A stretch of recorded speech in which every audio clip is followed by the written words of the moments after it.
उत्सव हमारे जीवन में उत्साह भरते हैं। जीवन की निरस्ता और एक रसता के अंदर आनंद उत्पन्न करना ही उत्सवों का उद्देश्य होता है। उत्सव के मिथकीय स्वरूप होते हैं और हर उत्सव के पीछे जो मिथकीय स्वरूप होता है उसके पीछे एक संदेश छुपा होता है और उस संदेश को हमें प्राप्त करना चाहिए। आज होली का उत्सव है और होली से जुड़े हुए जो मिथक हैं वो है हिरण्यकश्यप, होलिका और प्रहलाद। हिरण्यकश्यप का मतलब होता है, हिरण्य का मतलब होता है सोना और कश्यप का मतलब होता है कछुआ, यानी सोने का कछुआ।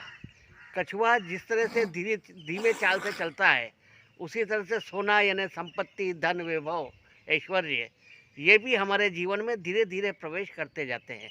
तो हिरण्यकश्यप यानी कि हमारे जीवन में जो अर्थ है, संपत्ति है, धन दौलत, ऐश्वर्य है, वह धीरे धीरे कछुए की चाल से प्रवेश करता है और वो हमारे मन के अंदर छिपे हुए आह्लाद को, सुख को, शांति को, आनंद को, अमन को, चैन को छीनता है। आह्लाद जब मनुष्य के रूप से जन्म लेता है तो उसे प्रहलाद कहा जाता है। तो हिरण्यकश्यप प्रहलाद का इसलिए शत्रु है क्योंकि जहाँ संपत्ति रहती है वहाँ शांति नहीं रहती है। हमेशा जो अर्थ है वही अनर्थ होता है और जड़, जोरू और ज़मीन जिसे झगड़े की जड़ कहा जाता है उसमें सबसे मुख्य तत्व जड़ है और जहाँ जड़ है वहाँ झगड़ा है और झगड़ा है तो फिर अशांति है। इसलिए शांत रहने के लिए आदमी को त्याग करना बहुत ज़रूरी है और यदि आदमी को प्रसन्न रहना है तो उसे संपत्ति जड़ से दूर रहना पड़ेगा क्योंकि संपत्ति, धन, वैभव, अमीरी ये आदमी में डर पैदा करती है।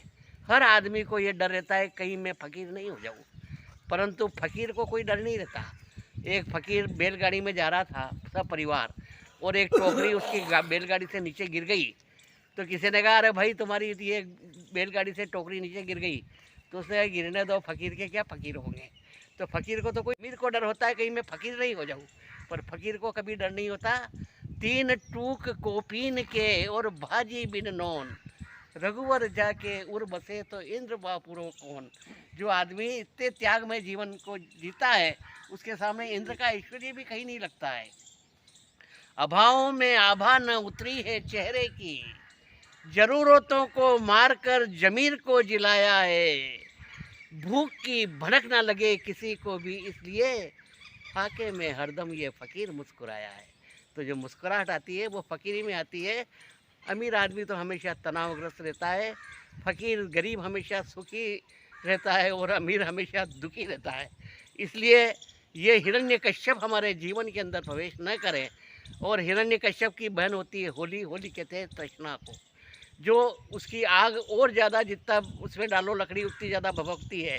जितना आदमी अपने पैसे को कमाता जाता है वैसे वैसे उसकी तृष्णा बढ़ती जाती है। लखपति करोड़पति बनना चाहता है, करोड़पति अरबपति बनना चाहता है। तो ये तृष्णा जो है वो हिरण्यकश्यप की बहन है और वो उस अमीरी को और भड़काती है और वो तृष्णा जो है वह भी यह काम करती है कि आनंद जो है वो उससे दूर रहे, इसलिए वो उसे जलाने की कोशिश करती है। अब प्रहलाद हमेशा क्यों बच जाता है?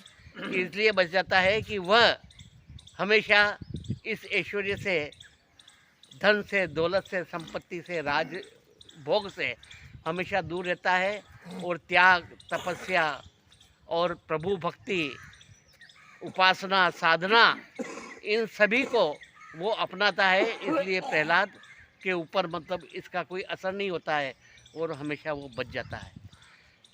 दीपावली एक अमीरों का त्यौहार है क्योंकि उसमें लक्ष्मी की पूजा की जाती है और लक्ष्मी की पूजा की जाती है, नए कपड़े पहने जाते हैं, मिठाइयाँ खाई जाती है, पटाखे छोड़े जाते हैं। तो सभी में अर्थव्यवस्था पैसा चाहिए, परंतु होली एक गरीबों का त्यौहार होता है। इसमें आदमी को नए कपड़े पहनने की कोई आवश्यकता नहीं है। फटे पुराने कपड़े, आदमी नए होते हुए भी फटे पुराने कपड़े पहन करके घर से बाहर निकलता है और उसके बाद में उसे को पैसे की ज़रूरत नहीं है। 5 रुपए का रंग, 10 रुपए की भंग और दिन भर करो हुड़दंग।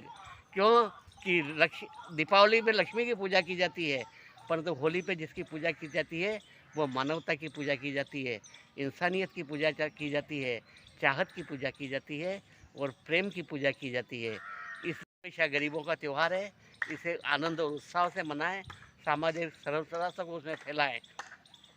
आओ हम दुश्मनी को दोस्ती बना डालें, आओ आज रास्तों से दूरियां मिटा डालें, चाहत के रंगों से सजाए जिंदगी अपनी और नफरत को होली की आग में जला डालें।